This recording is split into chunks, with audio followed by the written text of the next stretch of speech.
does not require a stressed cadership, for that weakens the immune system. That is why if you are contemplating to discipline anyone who must be held accountable for wrongdoing, if that person is in quarantine because he's ill, don't act against that person.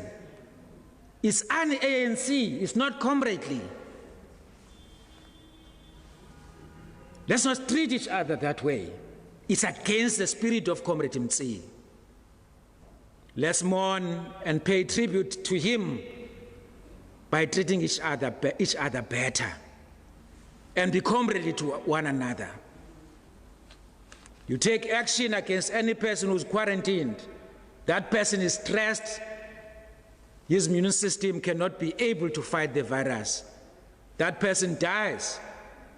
Then I come here and cry crocodile tears. Part of the renewal is to rethink how we treat each other in the name of Comrade Mtsi. So in the memory of Comrade Mtsi, well, yeah, the Eastern Cape Department of Cooperative Governance and Traditional Affairs has released a statement rejecting that clip and the avalanche of social media reaction that followed as a result. In the clip, as you saw, the Nqatha MEC in the Eastern Cape, Nqatha, is speaking at the funeral service of the late Buffalo City Metropolitan Council Speaker on behalf of the Alliance. MEC Nqatha joins us now on the line. A very good morning to you, MEC Nqatha. What do you mean when you say you have been deliberately misquoted or quoted out of context? The audio is right there for all to hear. Good morning, Desiree, to you and your listeners at home. Thank you very much for this opportunity. I wish also to take this opportunity to convey our values represented the values of the movement of Mandela, of Oliver Tambo, of service to the people, of humility, of anti-corruption. It is unfortunate that an individual decides to edit the clip, the whole speech, in a very unbalanced way, in a selective way, in order to spin a message and drive a particular negative narrative. Some of us who belong to the ANC and the SABC do not take our membership for granted, nor do we take our family names like myself for granted. I will never condone the acts of corruption.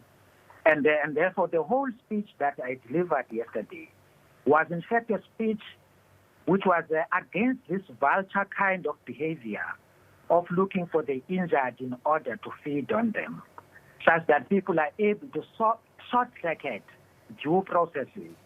In fact, this report, Unbalanced Report, it reflects the level of degeneration and decay of basic human values that Comrade Mtsi represented. All what I was calling for, and I'm still calling for, that as we're seeking to renew, as we're seeking to tighten accountability mechanisms that were weakened by the state capture network in order to loot the resources of the country. We can only do that if we strengthen accountability mechanism anchored on the rule of law and the following of due process. And the following of due process requires that we must ensure that you apply the rules of natural justice.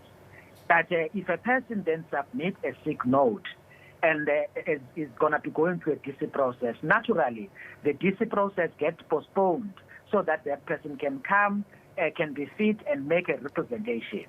The call I was making is that let's not factionalize how we deal with issues. Let's not cut corners. Let's follow Brucho's process so that we safeguard what is referred to consequence management.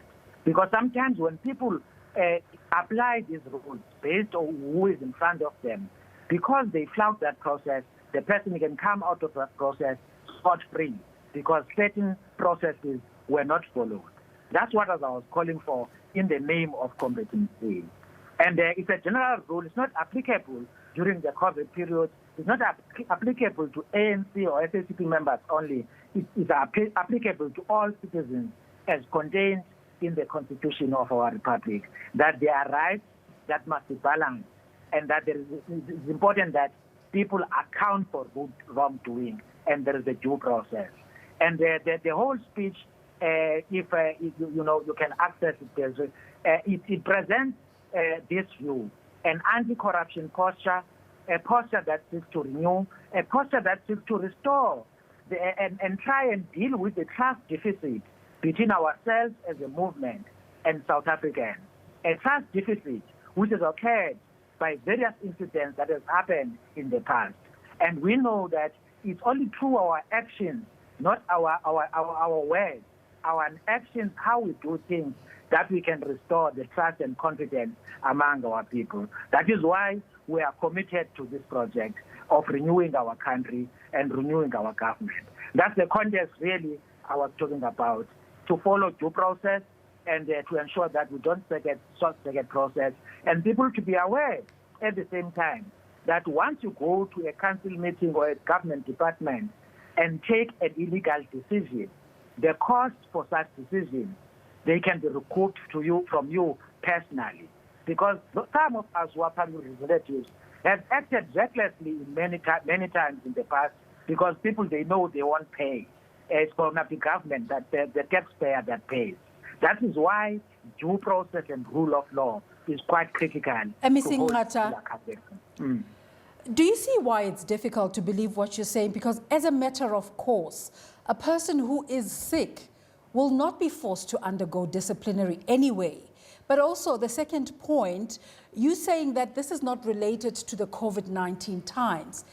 It is no secret that revelations of corruption have been coming out of the Eastern Cape during this COVID-19 fight. But the bit that we have, you're saying that comrades who are quarantining should not be forced to come out. So perhaps the responsibility lies with you to clarify exactly what you meant.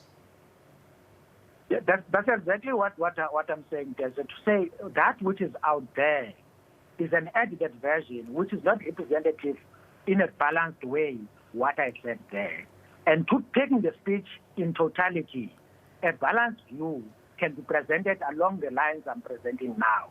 To say people that are in quarantine, the rules that I'm tabling in terms of rules of national justice is applicable to all South Africans.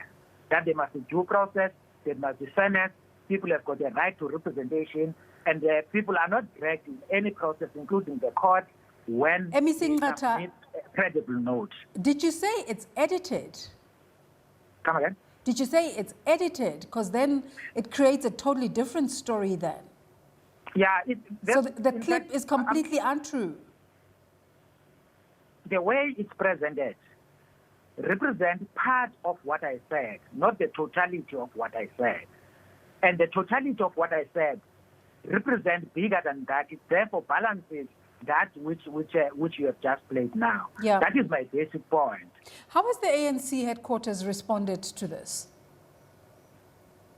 Well, I've not spoken to the head office about it, and I'll hear from them. But as I'm saying that what is in the speech, the totality of the speech, fairly represents the attitude, of the ANC, the attitude of the SABC against corruption, and the fact that we're seeking to build a more human society that is based on the rule of law, that respects due process, a society that is not governed by factional battles, but governed by the rule of law and obeys the rule of law. As a senior public representative, will you take responsibility that your utterances could be problematic at a time when your province faces revelation after revelation of possible corruption and the mishandling of public funds?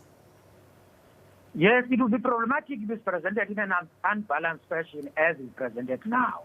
That is the point I'm raising, that the one who did that clip and present in that way, sought to pursue a narrative that is negative against myself and against the movement I'm part of.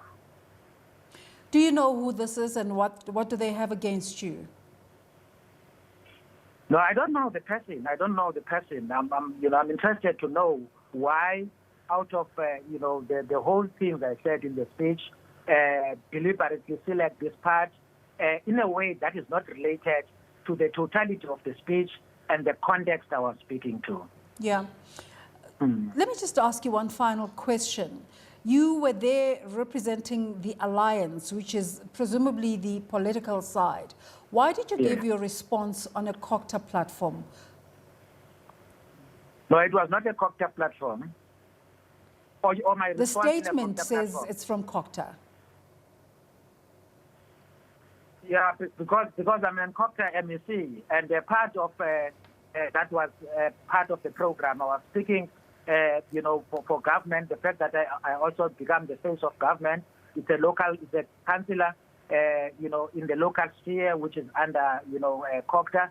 And the other point is the point that I'm also a leader of the ANC and the SABC, and therefore the slot was allocated in that context. So, in the final analysis of this all, how would you like the public to respond to this? Well, I would like to appeal that the broader speech be played, or a more balanced clip be played, so that there is a fair judgment of what I said, and I consider the judgment to be unfair, but I take responsibility to account on that which is played out, so that that's why I'm appreciating this opportunity to explain, to say that which is played out, presenting a negative narrative, does not represent my movement, does not represent who I am, because it's not the total picture of what I said in that meeting. MEC Nqatha, in the clip you also say, if you are contemplating to discipline people who are in quarantine, this is un-ANC, it's not comradely. What did you mean by that? I only mean that what is expected, there is a certain high standard that I expected from ANC members, even standards that are higher than those that are expected from other ordinary citizens, to live an exemplary life, to set an example as Comrades did. And therefore part of that is how you treat each other and treat other people broadly, that you should set this example, to ensure that you are humane in approach, to ensure that you are fair, to ensure that you obey the rules and the laws of the Republic. That's what is expected of ANC members. So you didn't mean that people or public servants who are corrupt should be let off the hook? No, it would be totally wrong. It would be un-ANC to do that. It would not represent what this movement is about. That is why we are arguing quite very strongly that the wrongs that have happened with committing to this renewal project will refuse to be redefined by bad elements within our ranks to present a picture of who we are not. That is why renewal, therefore, took to restore, the movement, with the values as carried by Comrades and the veterans of this movement who came before us. Let's thank you for talking to us this morning. Well, there you have it, the MEC for Nqatha in the Eastern Cape, Xolile Nqatha, talking to us there about a clip that surfaced on social media of him encouraging leniency on comrades who are quarantining.